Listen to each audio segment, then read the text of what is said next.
Global Entrepreneurship Week, which is organized by EPIC and is supported by multiple wonderful partners. So today we will have two great speakers. The first one we will have Naini from Link, and then we'll have Garland from Duduk. Two very interesting, quite diverse startups with very interesting challenges, and hopefully the answers to the questions in their mind lies in your brains, and you will today give it to them. Let me remind you quickly about the Startup Huddle format. It's an international format of a global entrepreneurship network, and EPIC is the national organizer of the Yerevan chapter. So the format is the following. Our startups will talk for 6 minutes each, and then followed by a 20-minute discussion. So you will be able to ask your questions, give your suggestions, and provide your recommendations to the team in the 20 minutes format. After that, we'll have another 30 minutes of networking with the coffee and the good croissants. So you'll have time to meet the startups also later during the networking, possibly, and establish a connection and like have a deeper conversation. So the goal for us is to create a community that will gather every Friday, every last Friday of the month, not this one because this one is a bit special, but generally startup huddles will be taking place last Fridays of the month. So you can already book your calendars because we'll be having huddle at 9:30, 10 a.m. Also starting possibly from January, we will be opening up the applications. So the startups that want to take part in Huddle, they are welcome to apply, to show their problem, and they will be selected to come here, share the problem, and show it to the community. So we are trying to normalize talking about failures and challenges, and so far we have had 2 huddles. We are doing better every other time. So using this opportunity, I want to promote one of the events of the Global Entrepreneurship Network. I know it's Sunday, kind of an unusual. Most of us have many different things planned on Sunday, starting from household things to different meeting people we haven't seen for weeks. But this is a good opportunity to meet Huddle Başarken and Karen Gürtüdavyan, 2 interesting people from our startup community. So they will be talking about how Armenia can be a bridge to Silicon Valley, and possibly you would like to attend. It's an AUA. And also using this opportunity, we would like to share a video from you about Global Entrepreneurship Week, a message from the President, Jonathan Ortmans. And then we'll proceed with the presentations.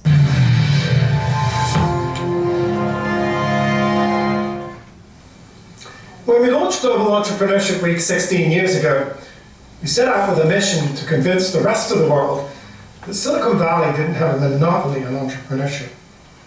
How far we've come in just a decade and a half. Our campaign theme this year is Entrepreneurs Thrive Here.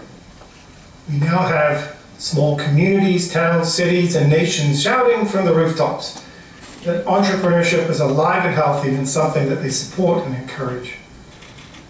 This week, Global Entrepreneurship Week 2023, we expect to have over 40,000 events reaching more than 10 million attendees happening in almost every place on Earth. This is really a testament to the success of this campaign over the years, that we now have a common global entrepreneurial ecosystem. This is very, very powerful. We have an ecosystem that is full of people united by the sheer force of our collective determination to fix the world in which we live. We're united by human capacity to transform our curiosity into technologies that spread across the world and improve our own lives and those of our fellow citizens.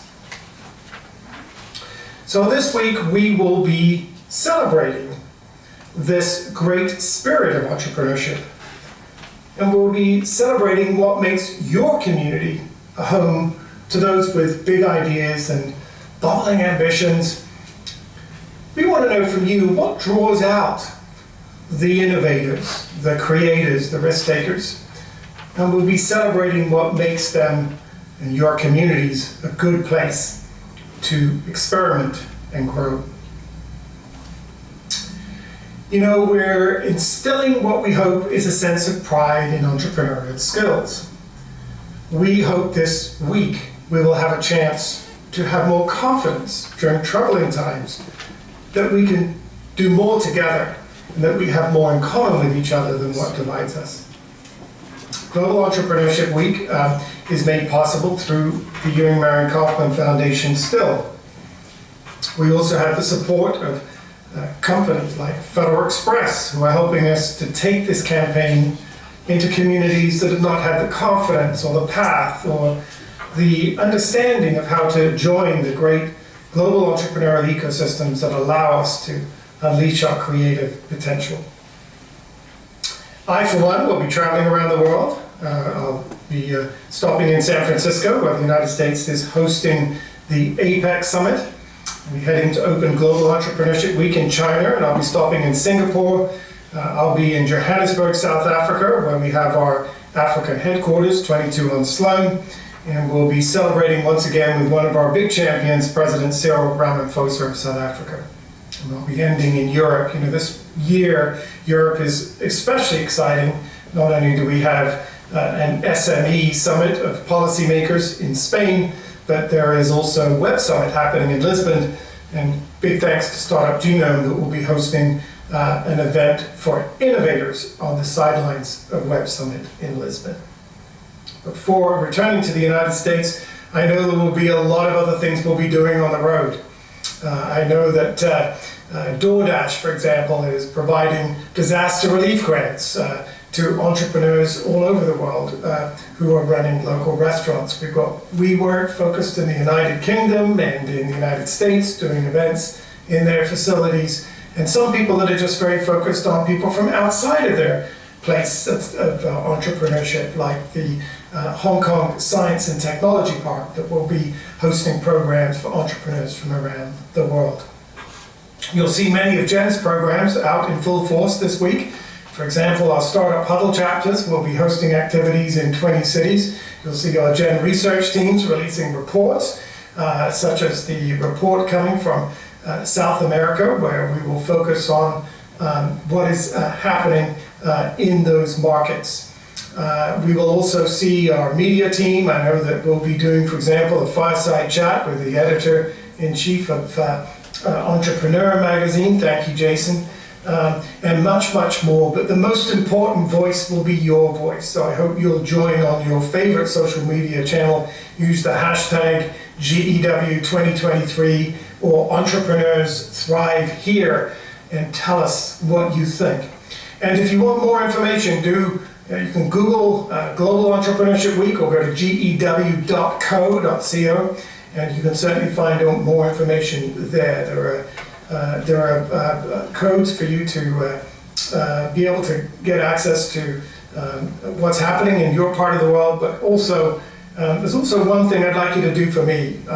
There is also an opportunity for you to participate in a survey. Tell us what you think of Global Entrepreneurship Week. How could we make it better? How could we build it into an even bigger movement, an even bigger force for good around uniting us as a people around what we do as entrepreneurs rather than what divides us. And that's where I'd like to close my remarks, if I can. You know, I think it's especially important that we remember that we do have this powerful, common, global entrepreneurial ecosystem, a community where we have more in common with each other than what divides us, and a community which is extremely important at a time when many of our nations are building distrust and maybe polarizing and separating from each other and becoming quite extreme in our differences.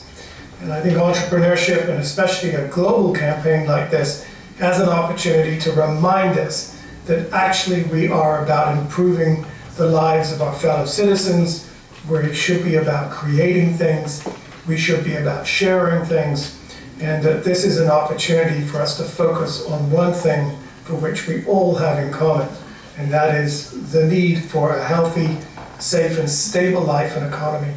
And I hope that you will join this movement, reach out to someone from a different place, and be part of what we hope is an important campaign to the benefit of us all. Happy Global Entrepreneurship Week 2023.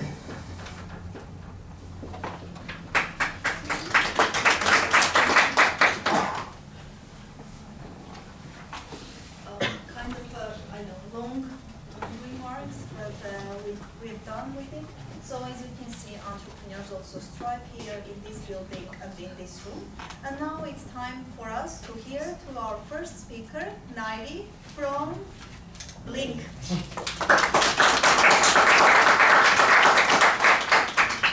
Hello everyone, can you hear my voice like this?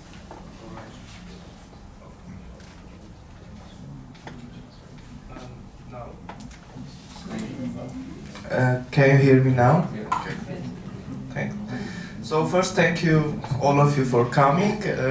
I am Nairi, the founder and CEO at Blink. First few minutes I will speak about what is Blink, what problem we are solving, how we are trying to solve it, and then I will open a list of challenges that we have, and I hope we can discuss few of them.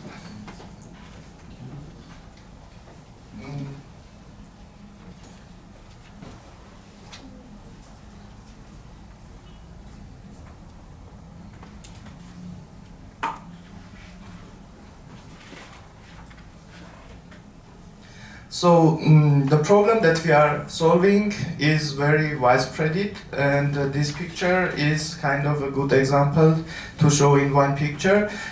Most of the computer users nowadays have eye and posture related health problems.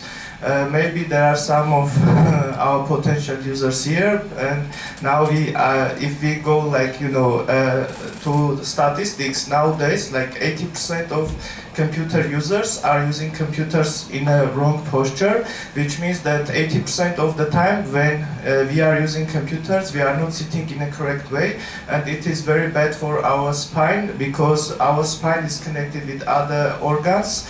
And also, when we are using digital screens, we are blinking 3 times less than is needed for a healthy eye.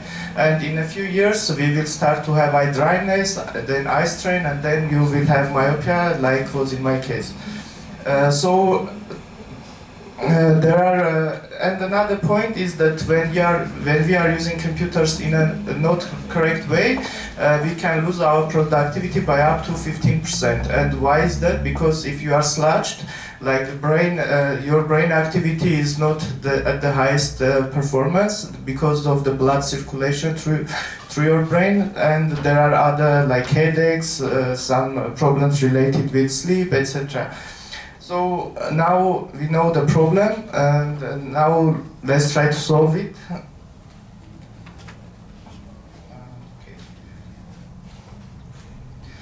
There are lots of solutions in the market, but most of them are in a type of reminders. They are in a type of wearable devices, for example, watches, some posture correctors that vibrate when you are slouching. And in case of reminders, they are just periodically saying do something, but there is a lack of communication with the user. There is a lack of analytics, and you don't know if any solution is helping you or not helping. So that's why we created an AI-powered desktop application, which is periodically checking your work style, like few times per hour, not always, using AI and webcam, and showing you notification to correct yourself. For example, if you are too close to the screen, if you are slouched, and our application is checking, there is a notification that appears, and it is action-based, so it's not just a reminder. You should correct yourself so it disappears. So and this takes just 1 second. And in this way, we are building habits, not just reminding and not doing anything. And I will maybe show here how it looks like.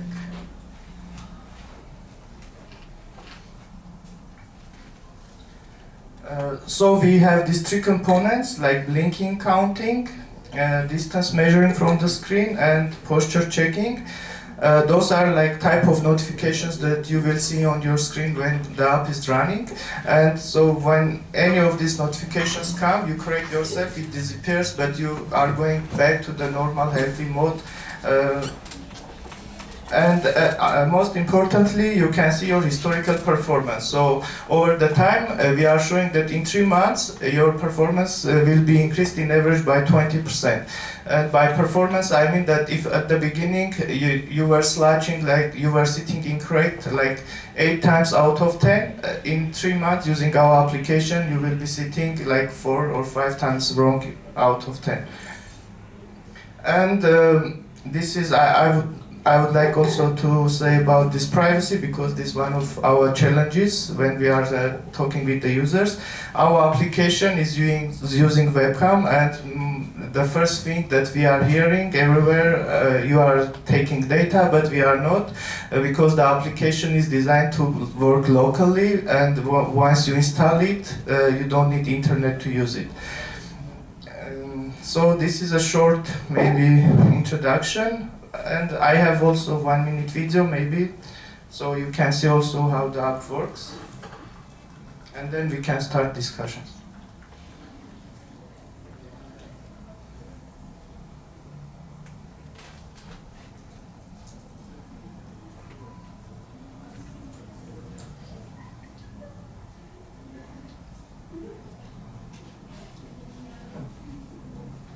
Meet Blink, your guide for healthier work life. Let's face it, spending hours in front of a computer can leave you feeling like a zombie. Neck and back pain, dry or red eyes, and blurry vision?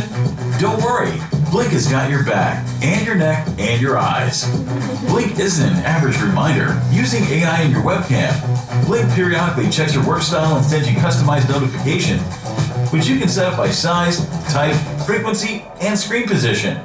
So if you're slouching, squinting, or not blinking enough, Blink will give you a friendly nudge.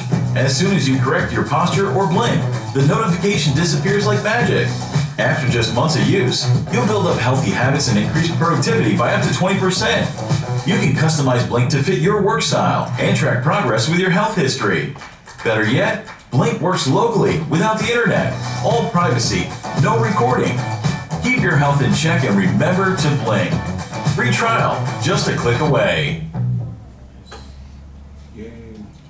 Very good. Now about challenges.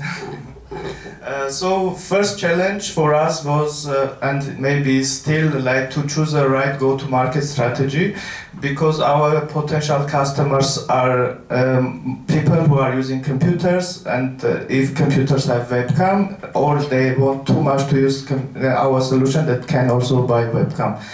So at the beginning we were trying to get first customers, analyze their performance, their usage needs, and then we already, this is now we have the beta version of the application, which is changed like in design, in some functionalities, and we are also in the process of adding new features which are coming from our existing users.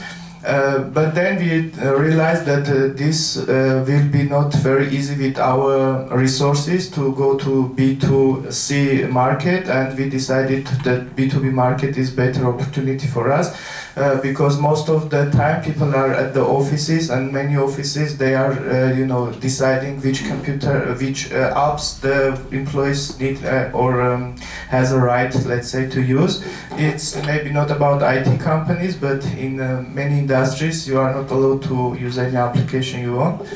So we started in Armenian market and our tests, but it was like 1 year ago almost, and you know how challenging was in Armenian market, the economy, the war, everything. So after a few trials, of course, we got few customers, B2B customers, and we are also now talking with them, especially with the companies who has a branch, like which are global companies and have a branch in Armenia. So in this way, we are trying to sell it here and then go to their, general other, let's say, departments. But in this case, we have a challenge, for example, that the users are employees, but we are selling the solution to like HR, for example, or the company representative. In some companies, this job is done with different, let's say, professionals. It can be CEO of the company. In small companies, it's maybe CEO. Yeah, so there is a problem for us. For example, we had several cases that company wanted to buy a solution, employees didn't want to use it. We had a case that employees wanted, but company didn't want to buy it. And this is a right now challenge for us, how, for example, to make this process in a better way. So we will, you know, when you are selling or presenting solution, you are going to HR, you need to speak about their needs. Like you need to speak that why it is important that your employees have it, because you need to show them what is their gains. And for employees, you should show that, okay, you are healthy, you are more productive, right? And in this process, there is also this concern about this privacy, that employees are thinking that we might record them, we might, you know, kind work as a tracker, because we got all these concerns and ideas from different cases. Yeah, so these are our challenges. How we are now trying to do it. We are going to the companies, we are talking, and once they agree, we are going and presenting it at this stage to all the employees if they give this opportunity. But I believe maybe there is a better way to do this, and I would like maybe to start the first discussion with this. Yes. As you know, many of the companies are using message software like Slack, Teams, and so on. And you can make integration for that. Anyway, they will use Slack or Teams, and in that case, they also will use your application. Yeah, this is the integration is our, let's say, in a list of to do. In case of Slack, we need to have access to the webcam. I think Slack doesn't have it. Maybe Zoom has it, for example, and things. But our difference with these common applications which has access to the webcam, that we are using webcam just for a few seconds and random, and you don't know when the app will check you. This is the idea how to build a habit, because you don't know if the app is right now checking you. I mean, you don't know the exact time, but you will see when it checks, right? Because this is the only way to build a habit and to make you to act, like correct yourself. But we are thinking about other solutions like Upwork, for example, for freelancers or who has access to the webcam. But it's not very easy to, you know, reach out to talk with these people, because we are trying. We tried, like, for example, to reach out to Coursera, to Udemy, but it's a bit hard if you are new in the market, nobody knows you, you don't have too many customers, and people usually don't want to talk to you. So you should you need to find some networking or other ways to reach out to them. Nowadays, we always shut our cameras, right? Like our shutters are not always open. So why don't you move to a mobile application and like give a gift to all your customers or your plans, special holder to place on the desk, and just leave phone like this and integrate everything here. I didn't see much people closing their front of camera shutters, you know, but the notebook or laptop, it's always closed. Yeah, we actually was thinking about mobile, but we didn't think to use it when we are working in front of computer. But it's we will think about it. Thanks. What are the common objectives you are getting from It depends. Usually, the first objective is that they want some numbers. Like we are saying that, okay, we are making them healthy, building habits, but so far we don't have clinical research to show exactly how much, you know, the performance will be increased, how much the health component, because right now we are using only the data, the records from our current users, and we are showing them because we have a list of users who agreed to give us their data so we can analyze it. But this is, I think, the most like lack of trust, that they don't want to implement it in their companies. The second objective is the funding, like for example, which I don't believe is a real objection. This is kind of saying no. Yeah, but the most thing is this one, that we don't have enough trust, so people can just easily get it. Question. So just quickly, we spoke. I think I met you guys at Digitech. Yeah. I don't know if it was you that we talked. What's the current state? Like, where are you at? Funding, revenue, all those sort of basics.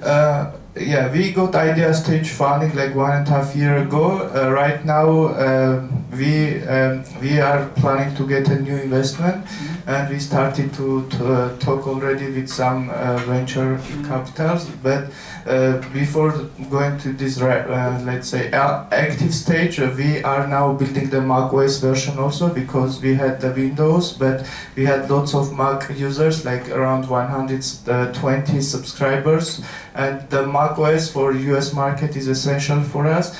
And not only in US market, but here also we had lots of companies that some of employees are using Windows, some are using macOS, and they cannot just buy for half of the employees. And so this was kind of very needed. And also when we are reaching to influencers, they are also always using macOS, and they want to try it before promoting. So we are now like at the final stage. We are getting confirmation from Apple now, and probably in 1 week we will have both systems in beta version. And then we have also in terms of product, let's say, development, we want to add some yoga exercises short, because we also get it from both companies and customers, like short chair exercises, and also some aspects of mental health, and some video educational materials. Yeah. Two interesting announcements, one about the investment, and then that the macOS version will soon be available. Musa said at home, and maybe we can come back to the go-to-market strategy. Yeah. First of all, it's a very interesting thing that you are doing. I wanted to give my subjective opinion on this, and also just now you touched a bit on what I was about to say. What I would suggest you to do, and it's my opinion, is bring some more value with the things that you are offering now, such as meditation, maybe yoga, or it can be linked to the Apple Watches, and every, I don't know, 30 minutes, or I'm sure that lots of research is done, how many minutes it's healthy and productive to sit and work, and how often you should take breaks. Kind of to have more value into the app that you are doing, and package it in a way that it's a product for companies. The way I would go about this is only B2B, so this to businesses. Package it in a way that this is something that employees might not understand the value of them being healthy, and it's the responsibility of the company to take care of it. Can give you an example. Actually, maybe after this we can talk and I can link you with her. Meta, Facebook, which we know, they have a department of mental well-being, and it's an Armenian woman who is running it. So once you package it in a way that this is a product for the employees to be more healthy, more active, which increases their productivity also. Have it packaged that way. Use the Armenian network, which has lots of, we have in Silicon Valley, lots of Armenians working in different companies. And sell it to companies, and the companies will be more than happy to, if it's something that really brings them value, like the value of the things that you do, sell it to the companies. This one. Yeah, thank you. One kind of comment on this. This is in our plans to make our platform kind of both like physical, mental, and exercises, but on a long term. But one of the challenges that we have is that all of the research and materials are done with our small team now, and we don't have like very experienced mental health specialist or ergonomist, so we can give a value that is better than in the market right now. But once this is in our plans now, once we get an investment to to invest some of the funds in this direction. But the value that you said, actually now how we are different from the market, that we are kind of the best application which is action-based, so not just a reminder, not just showing some material that people can read or ignore, but they are, and also another point is to gamify all of this stuff so people will be more engaged. like you can, for example, in the next release, you can choose how to be notified with any GIF you can upload, for example, any picture. Yeah, so we have lots of these points, but we need to kind of extend the features based on the our funding resources, right? Yeah, because we have lots of ideas what we can do, and but yeah. We can speak about this afterwards because good friends of mine that are based in UK now, they are covering the mental health part of all of this. What is the name of the It's called company? HEAD. It's called Self-Talk. The company Self-Talk. Yeah, sure. Let's take one more point about the go-to-market, probably to give more time. Yes. to the other. I don't know, it's associated with that, but like, you didn't say anything about the competition. What are they doing? What is their go-to-market? And how do you differentiate yourselves from the competition? Yeah, about the computers, as I said, we have like a few apps that are using webcam, but we are the only one who is taking care about distance, posture, and eyes in a single application. There is no app that has both versions, like Windows and Mac OS, and we will be soon the first one. There is no application that they are using the webcam mostly always, like 15 minutes, 20 minutes, but we are using it like 1 second. So this is our way of thinking is different from them, so they won't constantly check you, but because we are our first users, we don't want to always be under the webcam, so we want just few times per hour and over a long run build a habit. This is about software competitors. We have different competitors, as I said, who are educating, who are giving some videos, but there is no action and there is no analytics. You don't know if how is it helping. This is our another competitive advantage. And there are lots of hardware applications, for example, as I said, posture correctors, like some devices or in some apps that are installed in your watch that are vibrating, but these vibrations are not very user-friendly. And also for software competitors, they don't have lots of features as a user-friendly app. They just show one type of notification in the middle of the screen, but as you saw, you can adjust everything in our application. A suggestion, question, the suggestion about booking. Actually, don't want to repeat, but however it relates to the to both remarks from guys. The first remark was related to yes, in corporate world, the company controls not only the laptop but sometimes also the mobile device. However, it's better to move to mobile application, and I agree. We never put down or put away our mobile, so it's good to have them beside that. Just with a slide, you can use your camera and whatever.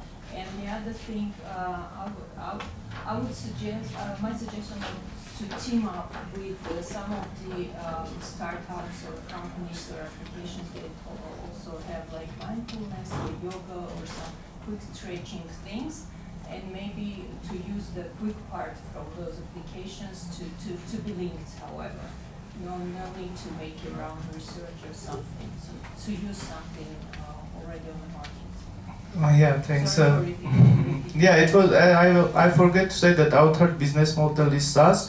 Now we are trying to not bring other companies to us, but provide our solution to already the companies who have lots of users. And now we are discussing it with 3 companies: one from Greece, one from UK, and one from India. This is a very time-consuming process. We are talking about 2 months, but this is another opportunity for us to get this trust, because we believe that once people know that we are using some other app that is trusted, then we can make our own journey from there.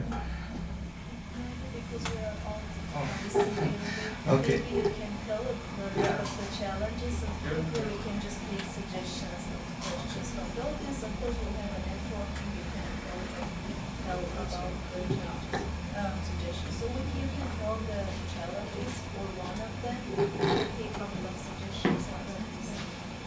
As I said, I think I already mentioned some of the challenges, but I would like to you also to think as a potential user. For example, how would you like the app to be represented to you? What do you think is the best way to reach out, for example, to your companies to talk? What are the best channels that maybe we don't know about it? Yeah. So mainly about sales. Quick question, do you have any IP protection? Sorry? Actually, the question was about users, like, do you have an IP now? No. Can I give a suggestion? Sure, So Samsung, then if I were different. you, I would try to hire not hire, but find someone from an IT company.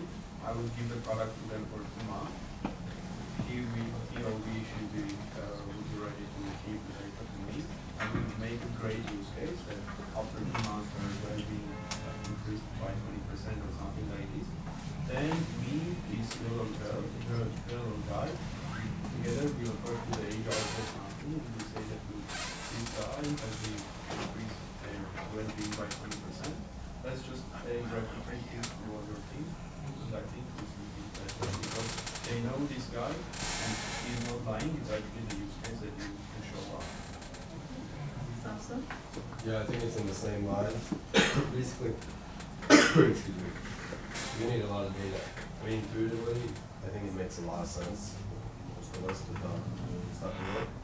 But if you're gonna sell this to a company like B2B or even consumers, I think having a lot of data, research, doing the research yourself. I mean, time consuming, difficult and so on.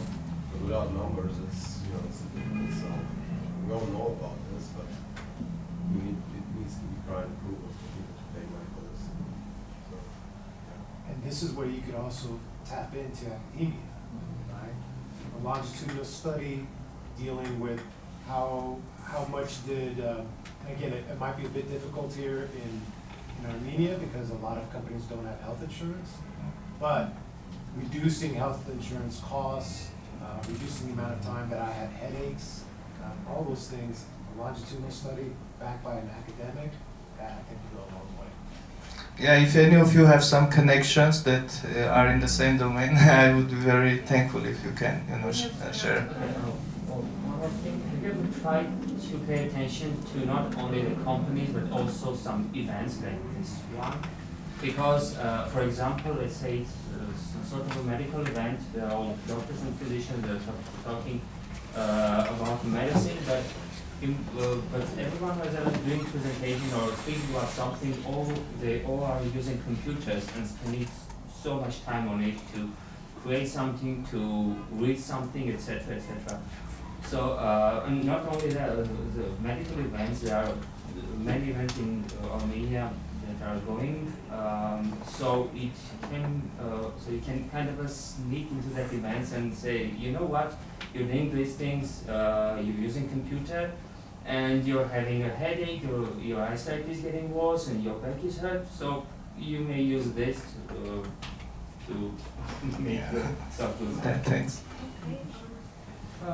As we know, there are many people, Brian Johnson, like rapid proponents of healthy lifestyle, who would be interested in your technology if you, for example, would make it more ubiquitous. I mean, AI integrated for prediction of high blood pressure, for example, at a distance, degree of tiredness, and so on.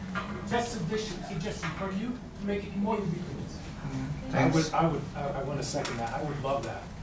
We're like, hey, here's what we've seen, right? Because it's taking all this stuff. Here's what we've seen in a week. Now here's the prediction based on AI. You're going to have high blood pressure. You're going to have diabetes by this time. You're going to have. Now, if you follow this, you can reduce it. And so now, periodically, I can see like that's where you predicted. Here's where I am now. Now I have a goal that I want to reach that I can be. Yeah, this is also in our plus, but not like this version, but we will show what will be your performance. I have posture health, but we need a bit more data to have a correct prediction results for this. One more suggestion and we can proceed. Have you considered selling to health insurance companies directly? We tried in Armenia, so far didn't succeed. I think the US market could be good. just medical fees. These insurance agencies are very hard to reach out and talk. We need to have some networks because I wrote some, French companies, insurance companies. I try to get some data because at the end they are also saving money because they are paying for the doctors for the, check-ins. Like one single checkup at US is probably $50 to $100 just, and our application, the annual cost is around $50. And for the companies, we are showing how even just 0.5% increase in the productivity of the employee will, be more than the cost of our application. I think with more data, they'll be very easy to sell to them because they all work with maps. Yeah, we are now in this. With the setting for you as well. Once they purchase a bulk license, they'll just give it to their customers for free. For example, in Armenian insurance case, I don't want to say the names, but we reached out, they wanted it, they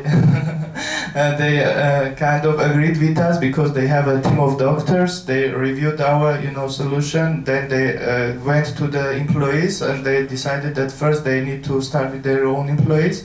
They give it to their employees and out of around 100%, 10 or 15% agreed to use it, and then they said maybe it's not the right time, let's reconsider it later.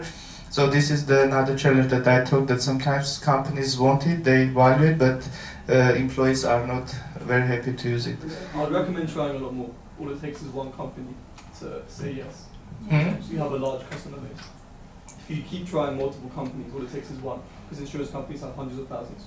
Yeah, now we are actively using email marketing, reaching out different people, different segments, different positions. So it's a testing process, but we know that soon we will find the go-to market, let's say, effective way. Why do you think that 50% is not good? It was not good for them, not for us, to start to include it in their insurance package and offer to other Armenian companies. Thank you so much. Thank you. You gave so many good suggestions tonight that I can come next time talk about startup huddle challenges, and you will be giving us suggestions like people registering and not coming, us going over time.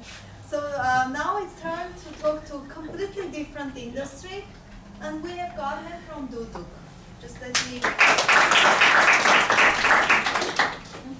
So, I'm not going to do this.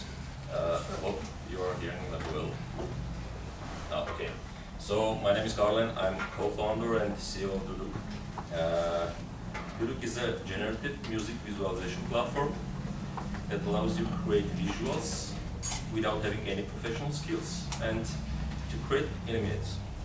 So, before going to challenges, I would like to the narrative.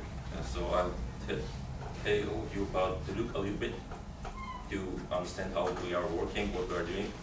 So we've created about 400 generative styles. We've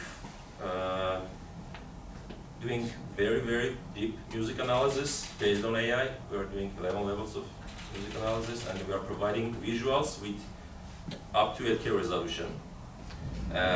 So a little bit about team. So me and Tigor are co-founders of Duduk.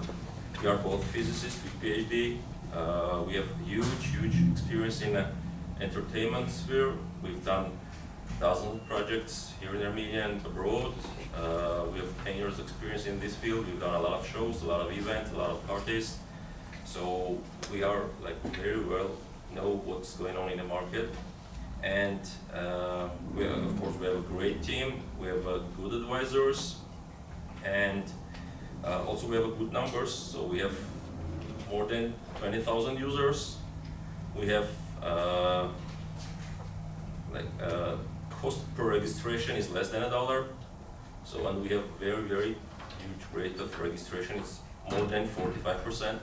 So people who are going to the webpage, they are almost half of them are going to register. And then a little bit about a project that we've done. So as I told you, we've done a lot of projects.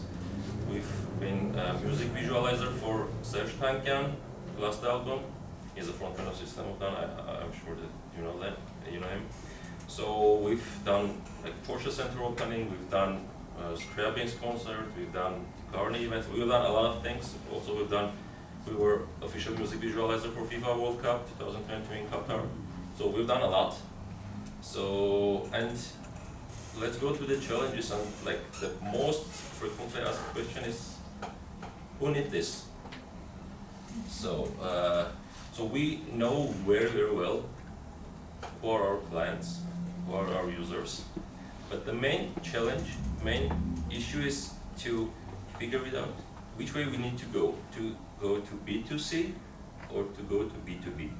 So this issue is not solved yet, and maybe we should not go to like directly to B2C or B2B. We should go to B2B2C or something else or something mixed. This one is the first issue. So in a first step, I mean, in one end we have B2C, which are musicians, DJs, VJs, NFT creators, producers, and in the other hand we have B2B with clubs, event venues, event companies, YouTube channels, labels, and so on. So what the difference in case of money, in case of revenue?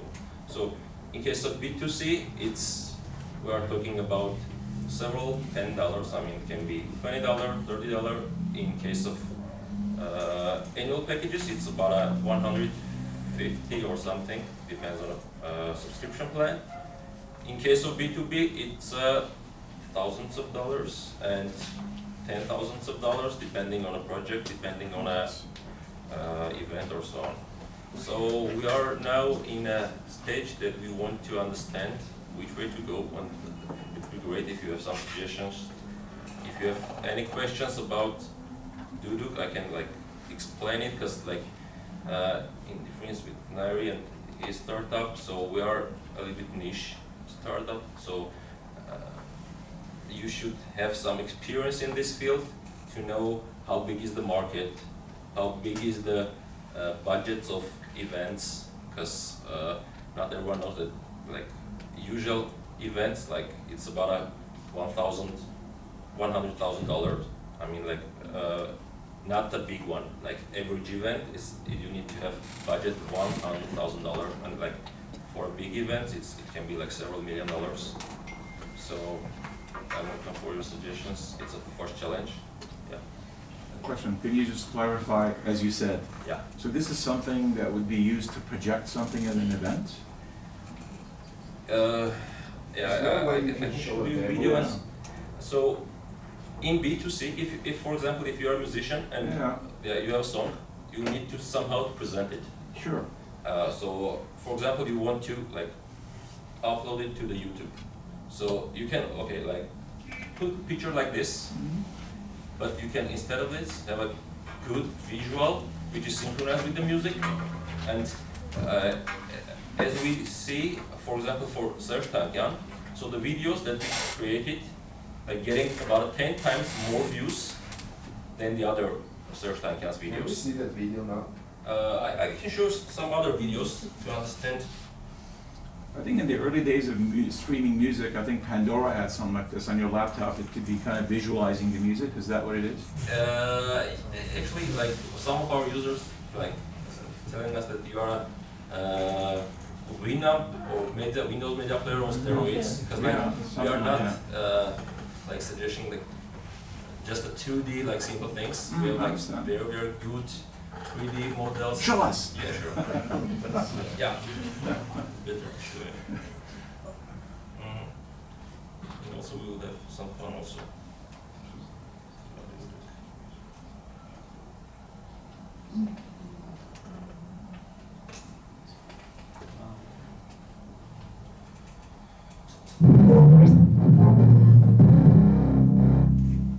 Hi, it's good to see you there. Wait a second, don't go. Can you hear the music? How about seeing it?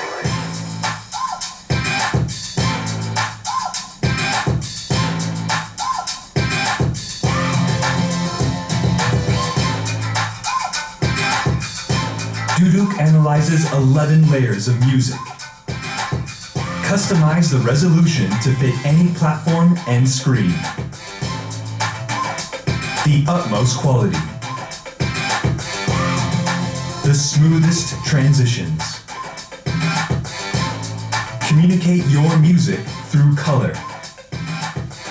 The largest variety of templates.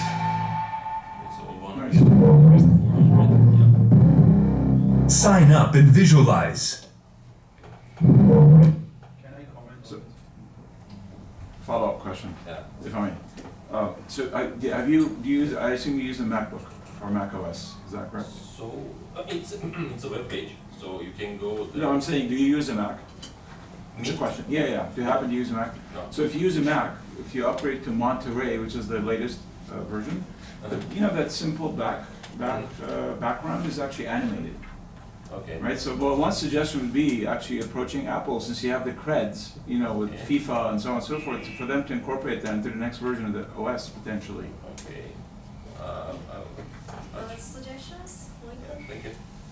So, Carlin, you got a lot of visibility from participating in the World Cup, and I actually saw some of your work while there, and that was a very large opportunity for you. How were you able to leverage, or were you able to leverage the visibility that you got in Doha to open other doors?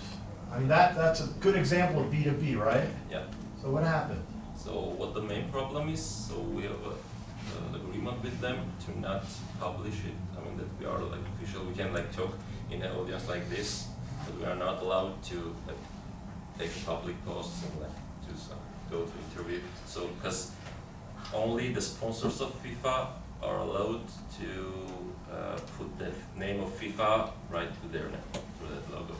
So we are not allowed to like to speak in public about this. Yeah. Yeah. So we are allowed to use in. So whenever we are talking with investors, whenever we are talking like this, yeah. Just a follow-up, maybe you should do it anyway, because if they get upset, no, seriously, Yeah. if they get upset, the first thing they're gonna do is send you a letter and say, stop doing it.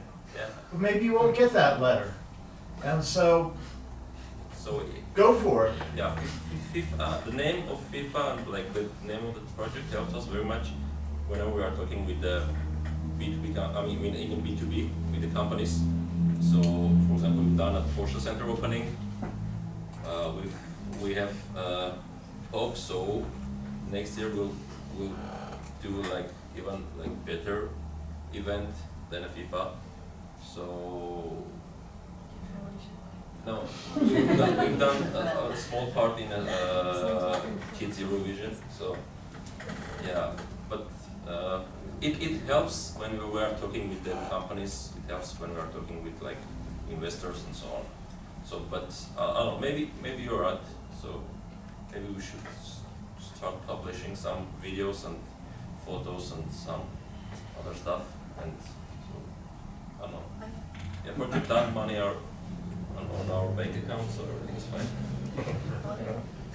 So have you ever considered, once you're creating 3D animations and visuals, have you ever considered to use it not only as something that can be projected with screen or maybe a projector, but for drones or that kind of techniques? Is it possible to use the algorithm to use sure. the machines?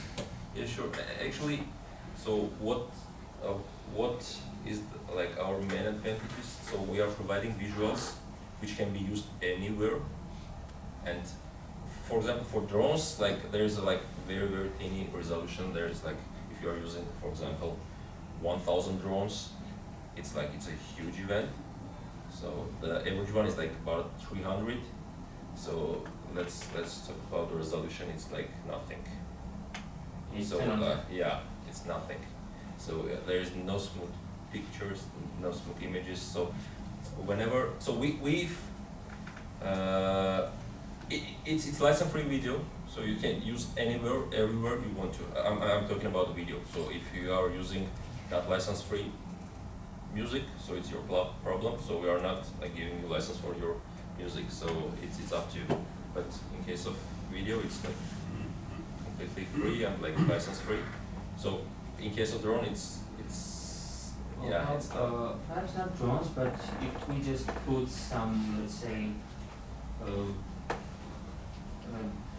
lights in 3 dimensions and make a 3D screen, you can use a lot of small parts.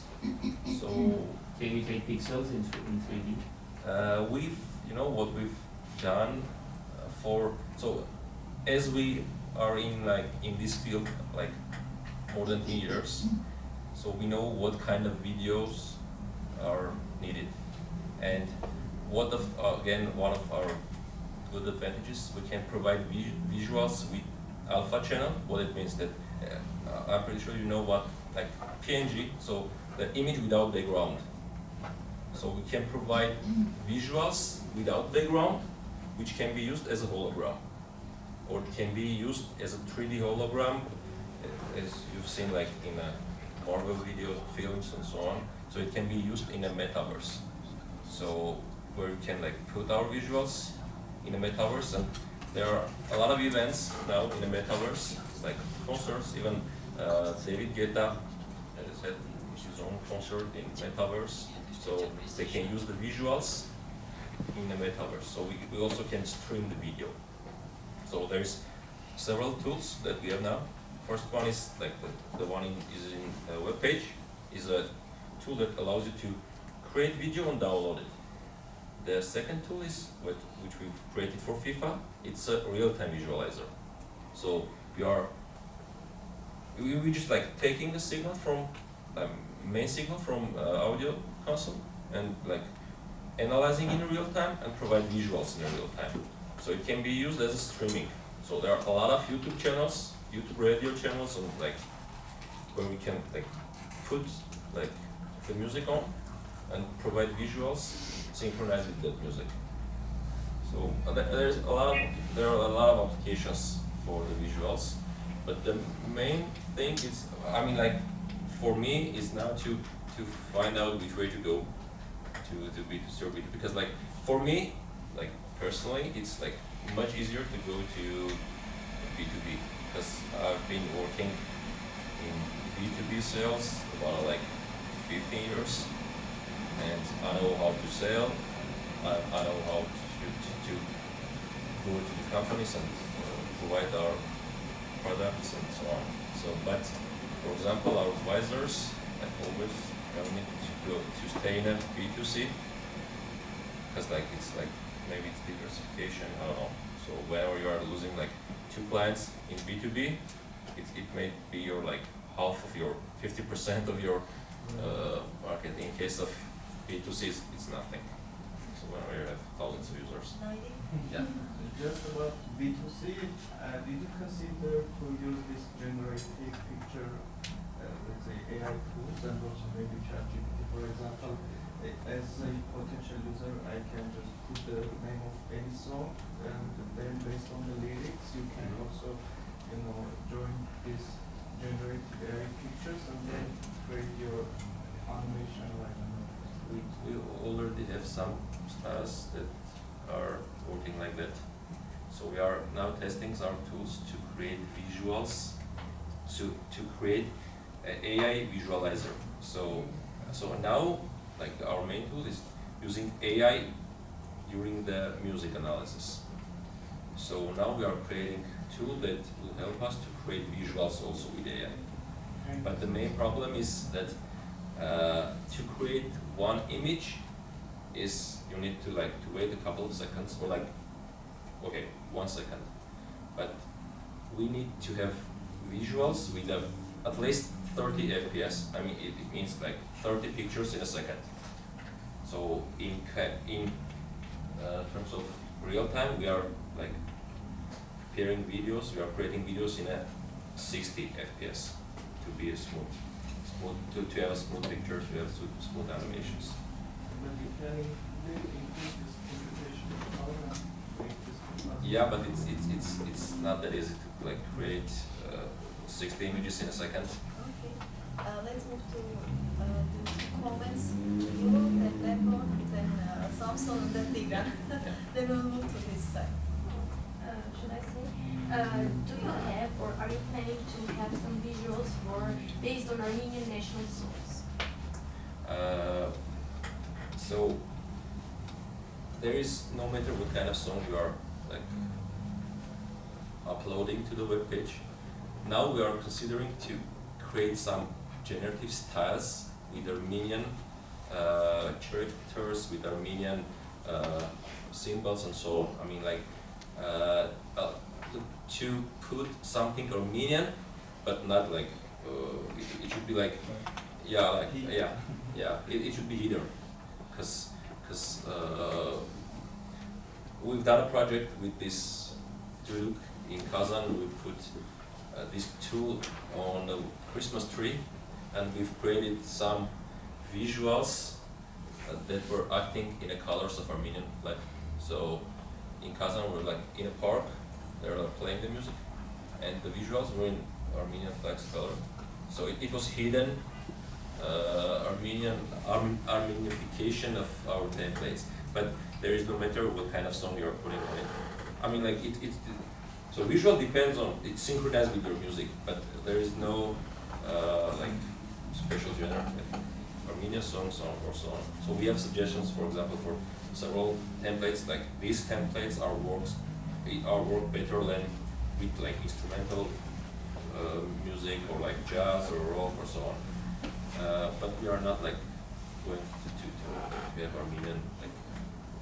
Levon? Yeah, just a quick suggestion. You can also try to, offer Duduk as a VST plugin for producers, so they can have like visuals while they are like making the song or producing the track. Because a lot of DAWs, the applications that are used, for making music, they do offer their own real-time visualizers, but they are, nothing compared to like what you offer. Maybe it's a little bit hard to implement in some other software, because to create these visuals you need to have a lot of computing power. Yeah. So that means that they should have, for example, if they're working on their own notebook, so they're not be able to have a good visual in a real time.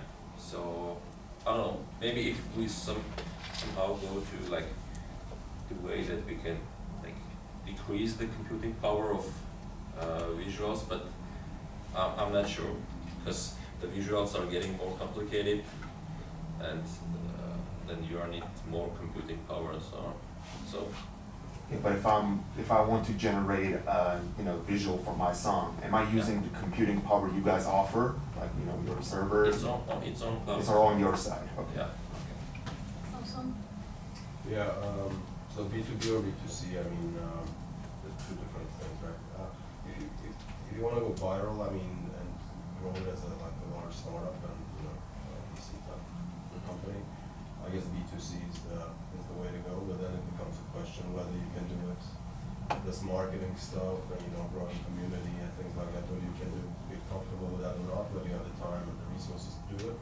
So if there's a lot of activity on the B2B side, doing B2C might be a little difficulty. So maybe the general suggestion is pick one, and I guess I don't know. B2B seems like where you're kind of more home at.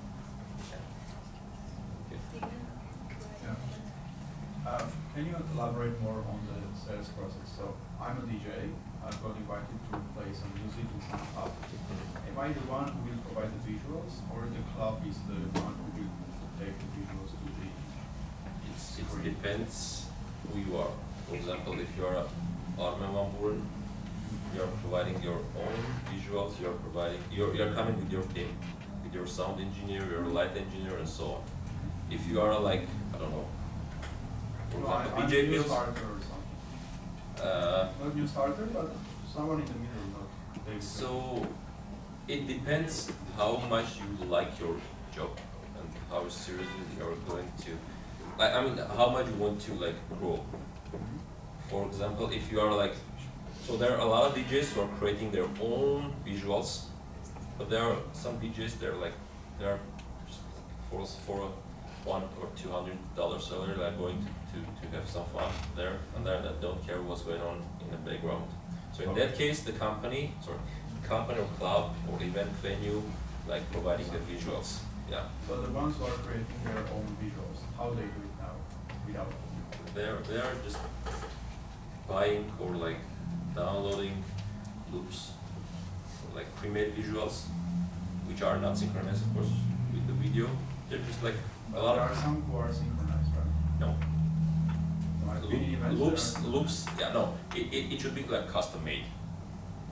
In case of custom, specifically for this music, yeah, or yeah. there are some other tools where you can. Or you should find some visual with like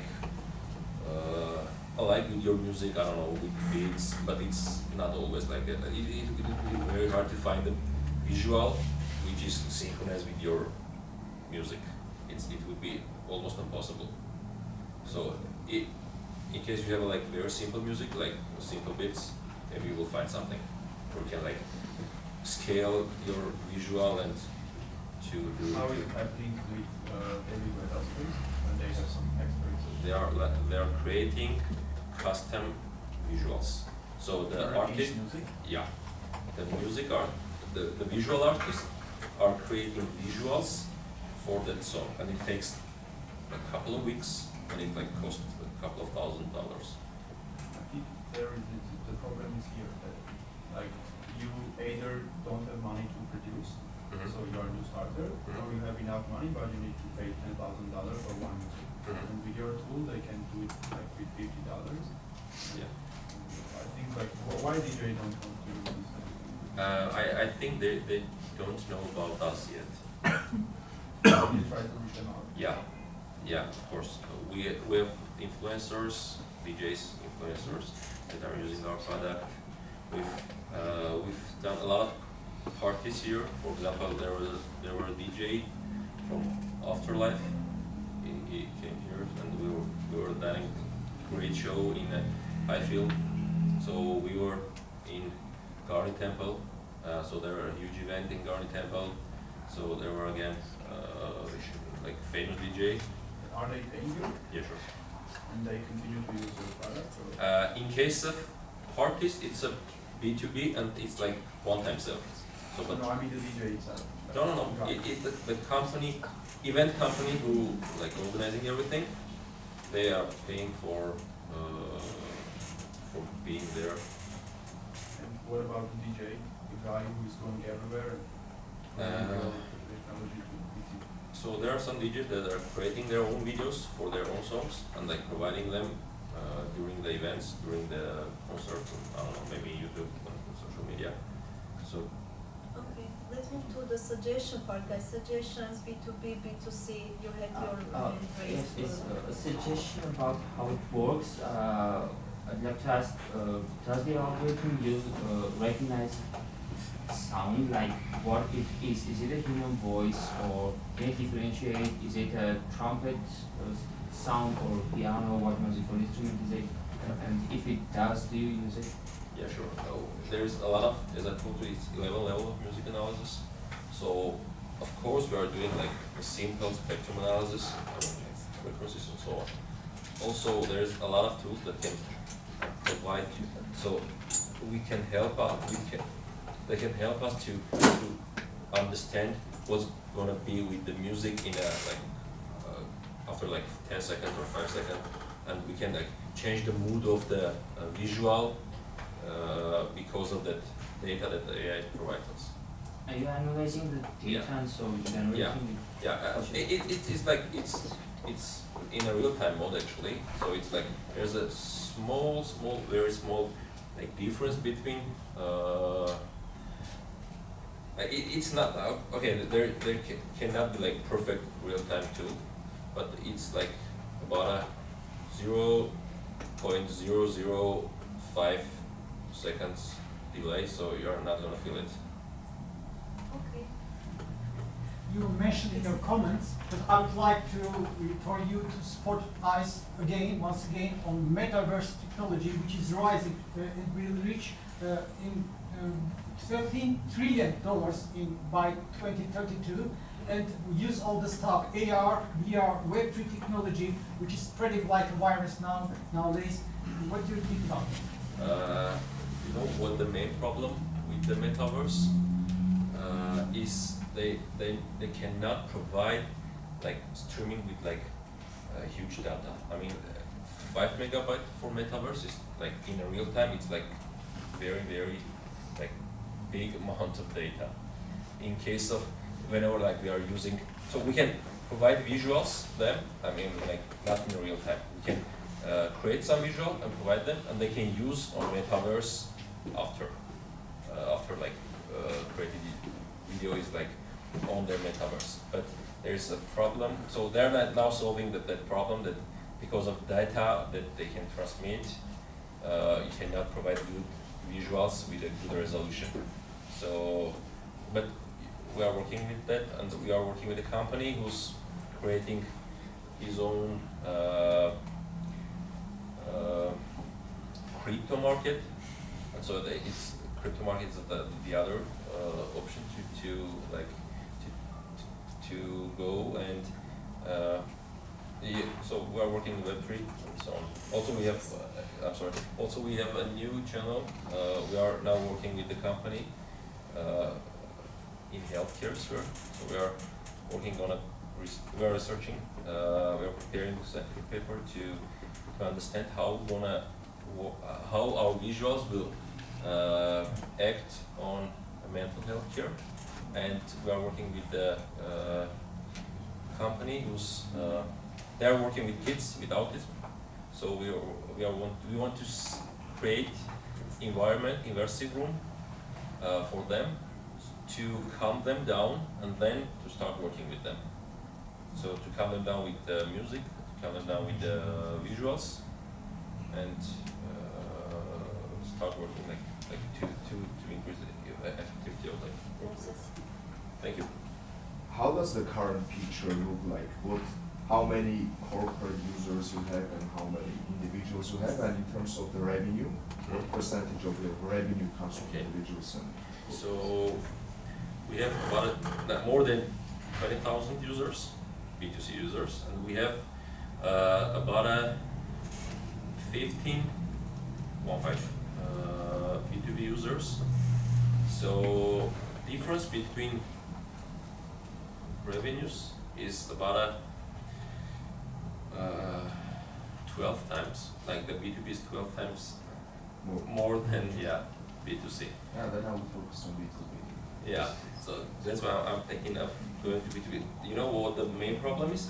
So we have just 1.5% of our users are paid. And this when you speak of the individuals. Yeah. So all B2B clients are like paid users. Yeah. So in case of B2C, there is just 1.5% of them are paid, and we are now working on our base to increase the percentage of paid users. That we are doing email marketing, we are connecting them. And how is it working? Do you see the results? We've just started. Yeah. Just a suggestion. Yeah, just a suggestion. So first we get the data. This is our business, or how we do our business. We get the data and then we give the suggestions. So I was collecting the data. So the suggestion is pick a period, 2 months or 3 months, see how it goes with trying to convert those individuals to become paid, to become subscribers. And if that doesn't work very well, and if you don't see very good results, just remove all this B2C part and just purely focus on B2B and just do one thing good. That would be my suggestion. Okay, thank you. Thank you. Other suggestions? I don't know if you've heard of it, but there's this new screen called the Sphere in Las Vegas. Yeah. It's like a 16K stupid screen. If you could get a concert there, maybe that would be really good for your reach. It's a huge queue to be there, and so we are like want to be there for sure, and I hope so we'll be there. But for your understanding, so 1 second of animation on that sphere is 32 gigabyte, 1 second. So if you provide the video, for example, 1 minute, so and there is no way to have a real time on it, because like there is no computer that can provide that much data. So, but like it's like small dream of our team to be there, and we'll be there. Just a quick yes, no question. Do you have any intellectual property protection? Like I was asking Blink, do you have any intellectual property protection for this stuff? No. No, it's important. No, you don't have it? No. Why? Okay. I don't know. We never like thought about it, but it's okay. You know it's not that easy to duplicate us. Oh, I know, but you know, still. Yeah. All the more reason, right? Yeah, but actually it's like not with, but we should spend a lot of money on it. We and time. So now we want to understand. Yeah. That's yeah. Suggestions? Because we are out of time, we can take 1 or 2 more comments. Thank you so much. Thank you, Garland. With this, we are also done with the third startup huddle. We have still a networking session. You can still approach the speakers, ask your questions, connect with them. If you have a music background, technical background, Garland is the right probably connection. And if you have posture issues, eye issues, but all of the other bundles together, then Nani can help you. I suggest really downloading both of the applications, using the websites, testing them, probably later also providing a feedback. And to our community, if you have friends that are entrepreneurs, if you are an entrepreneur yourself, please spread the word out about Startup Huddle and let them know that it's an opportunity for them to come here and just present and talk to you. This is it for today. Have a nice weekend.